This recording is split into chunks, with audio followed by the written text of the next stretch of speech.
Muy buen día, profesor. Nosotros somos Oscar Treviño y Ricardo Álvarez Nava. Y el día de hoy le vamos a presentar la línea del tiempo del bloque 2 y bloque 3, bueno, de los temas del bloque 2 y bloque 3 de la historia de la iglesia. Comenzamos. Comenzamos con la caída del Imperio Romano y sus efectos. Primero comenzamos con las causas internas, que primero es la necesidad de trasladarse de la ciudad de Roma a la ciudad de Ravenna. Después tenemos una inestabilidad política, haciendo que sea más difícil poder controlar y gobernar el imperio.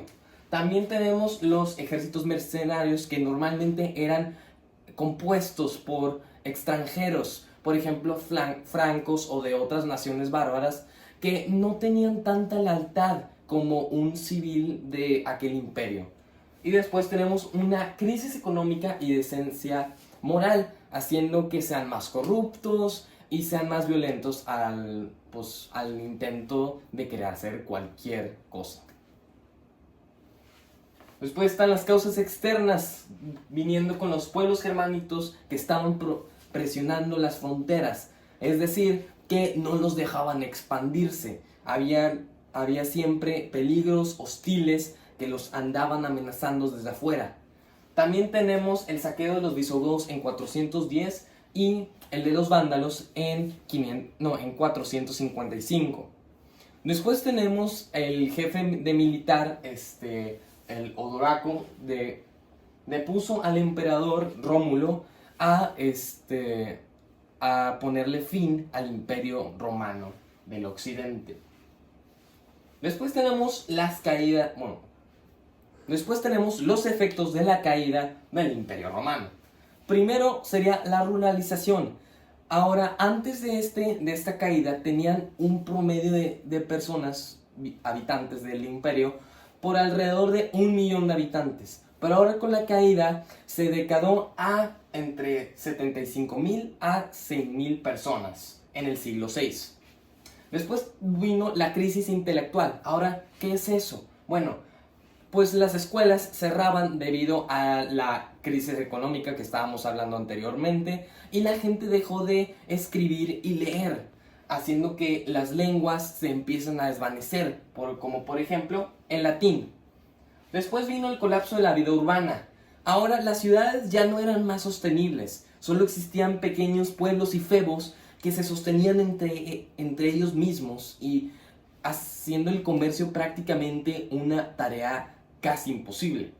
Después, con el faro de la oscuridad, vino la Iglesia Católica, que restauró y preservó las culturas tradicionales y empezó a enseñar a leer y a escribir a los ciudadanos del imperio, enseñando esas cualidades. Luego, lo siguiente, tenemos a los pueblos bárbaros y sus destinos, empezando con los visigodos. Este pueblo bárbaro de origen germánico, que está en la parte germánica oriental, que saquearon Roma en el 410, fundaron un reino en la península ibérica llamado Toledo. Y todo esto que tuvo el pueblo visigodo duró hasta que los invadieron los musulmanes en el 711. Después están los ostrogodos, que también eran germánicos, por cierto. Y ellos se establecieron en Italia bajo el rey Teodórico el Grande. Y ese rey fue quien combinó la cultura romana con la gótica, y su reino terminó al ser conquistado por el Imperio Bizantino. Luego tenemos a los vándalos, que son procedentes de Europa Central, y ellos cruzaron a África y formaron un reino con la capital en Cartago. Ellos saquearon Roma en el 555, pero fueron derrotados poco después por Justiniano en el siglo VI. Luego están los francos, que yo creo que este es uno de los pueblos más conocidos de todos los que hay, que ellos se asentaron en la Galia. Su conversión al cristianismo católico con Clodoveo en el 497 los hizo aliados del papado y los consolidó como defensores de la fe en Europa occidental. Luego tenemos a los burgundios, que ellos se establecieron en el Valle del Rin y del Ródano, y ellos acostumbraron a adaptar la lengua y la cultura romana, además del cristianismo católico. Luego están los alamanes, como su mismo nombre lo dice, ellos se establecieron en el sur de Alemania y Suiza. Y ellos tuvieron conflictos con los francos hasta ser incorporados a su reino, al reino de los francos. Luego, como penúltimo pueblo, tenemos a los lombardos. Ellos eran originarios del norte de Europa y se asentaron en el norte de Italia en el siglo VI. Bueno, en el territorio que hoy mismo es Italia. Y ellos pasaron del arrianismo al cristianismo católico gracias a la reina Teodolinda. Y por último están los hunos. Ellos eran un pueblo nómada de Asia Central, liderado por la Átila, el azote de Dios. Y ellos devastaron Europa, pero tras encontrarse con el Papa León I, se retiraron sin atacar Roma. El cristianismo después de la caída de Roma. Después de la caída de Roma, el cristianismo se convirtió en un guía espiritual. San Agustín dio sentido a la tragedia y explicó el verdadero y el único reino era el de Dios. Mientras que el Papa tuvo liderazgo político y religioso, defendió la fe y guió a los pueblos a un nuevo mundo sin emperadores. Ok, luego lo siguiente que tenemos es el monacato. El monacato se creó como una respuesta hacia la crisis del imperio. El monacato se trataba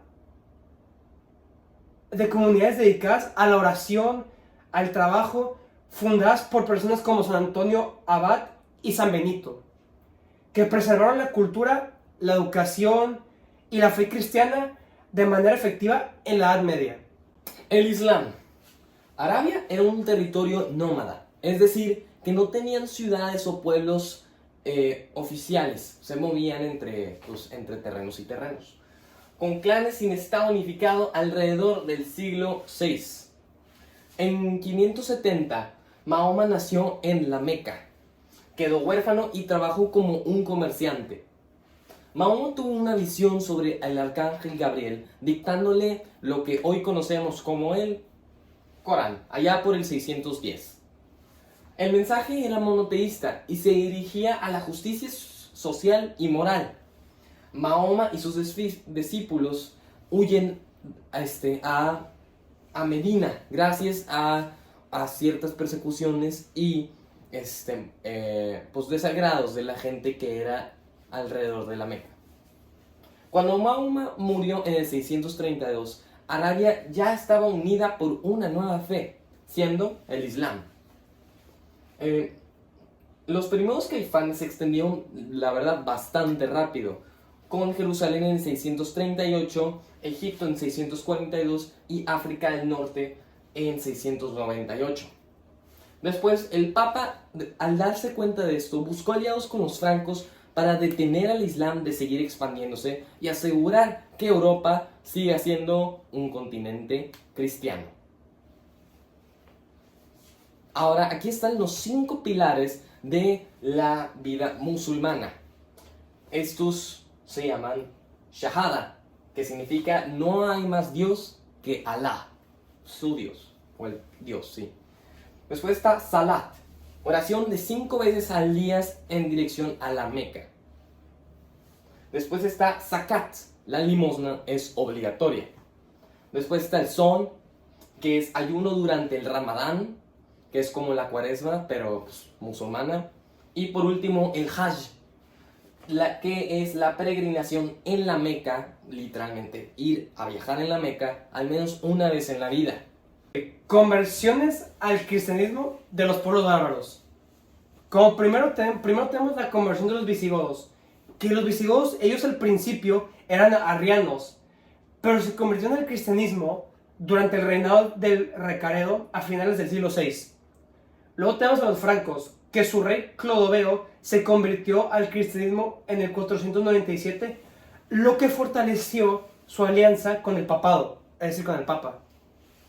Luego, los lombardos, ellos también eran arrianos como los visigodos al inicio, pero se convirtieron al catolicismo en el siglo VII gracias a la reina Teodolinda. Luego tenemos a los burgundios, que ellos adoptaron la lengua, la cultura romana y el cristianismo. Luego tenemos a los celtas, ellos habitaban en tierras británicas y en el siglo V ellos ya habían cristianos ahí, pero no todos eran cristianos. Y Patricius tiene una visión que se convierte al sacerdocio y ayuda a Irlanda a unirlo al cristianismo. Luego está la conversión de Francia, que es que los evangelizadores y los paganos ayudaron a convertir a Francia al cristianismo. También las mujeres de los reyes motivaban a sus esposos en convertirse. Por ejemplo, Cleobedo y Santa Clotilde hacen una familia, muere su hijo y se desmotiva a convertirse, Clovedo. Pero al final llega a bautizarse por su esposa. Y luego por último tenemos la conversión de España, que en España ya habían cristianos ahí, si bien no eran muchos. Luego está Hermenegildo e Ingundis, católica, ellos dos se casan, luego Leovigilio captura a uno de sus hijos por un año y lo mata. Luego Recredo asciende al trono y manda a matar al asesino de su hermano, convirtiéndose al cristianismo en el 587. Imperio bizantino. En el año 310 después de Cristo, el emperador Constantino traslada la capital del Imperio Romano a Bizancio, renombrándola Constantinopla. Después se convierte en un símbolo de la unión de lo romano, lo griego y lo cristiano, en el 476 después de Cristo. Después sigue la caída del Imperio Romano en el occidente.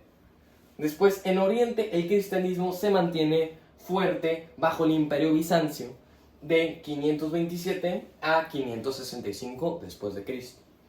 Después sigue el reinado del emperador Constantino I, que conocido como el emperador teólogo. Recupera África, Italia y parte de España. Bueno, los terrenos, obviamente. Después se construye la Basílica de Santa Sofía en 538. Después se enfrenta el problema de monofista sobre la naturaleza de Cristo. Reafirma la unidad entre iglesias y estados, siendo abreviado en cesaropapismo a mediados del siglo VII. Después, sobre el surgimiento del Islam, como he dicho antes, los musulmanes conquistan Siria, Palestina y Egipto y el norte de África. Bizancio resiste en Constantinopla, conservando la fe cristiana oriental. Una parte del Imperio Bizantino.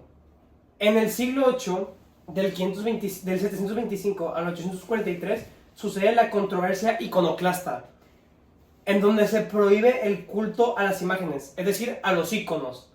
Luego, el Papa León III emite el edicto de 1726 prohibiendo los íconos, es decir, las imágenes. Luego, San Juan Damasceno, 655 a 750, defiende su uso y la doctrina de la encarnación. Luego sucede el segundo concilio de Nicea en 787, convocado por la emperatriz Irene, que reafirma la veneración de imágenes y dice, no por la materia, sino por lo representado. Luego, del 815 al 843, sucede la segunda iconoclasía, donde el Papa León V reaviva la persecución de los íconos. Luego, bajo Teodora, madre del emperador Miguel III, se restaura definitivamente su culto en 1843. En el 843. Luego, se celebra el triunfo de la ortodoxia. Luego, del siglo VI al siglo XI, el cristianismo oriental alcanza su madurez definitiva. La liturgia espléndida, la teología profunda, y luego sucede la unión estrecha entre poder político y la iglesia. Y luego se consolidan las diferencias de Occidente, la lengua griega, el papel del emperador, la liturgia distinta. Y luego, en el año 1054, el cisma de Oriente, que fue la separación definitiva entre la iglesia de Oriente ortodoxa y la de Occidente católica. Y por último, en el 1453, cae definitivamente Constantinopla ante los turcos otomanos, poniendo fin al Imperio Bizantino tras más de 11 siglos. Muchísimas gracias por ver y espero que hayan disfrutado esta línea del tiempo. Y también esperemos que gracias a esta línea del tiempo hayan aprendido un poco más sobre la historia de la iglesia durante esos siglos. Somos Ricardo Álvarez y Óscar Treviño. Bonito día. Nos vemos luego.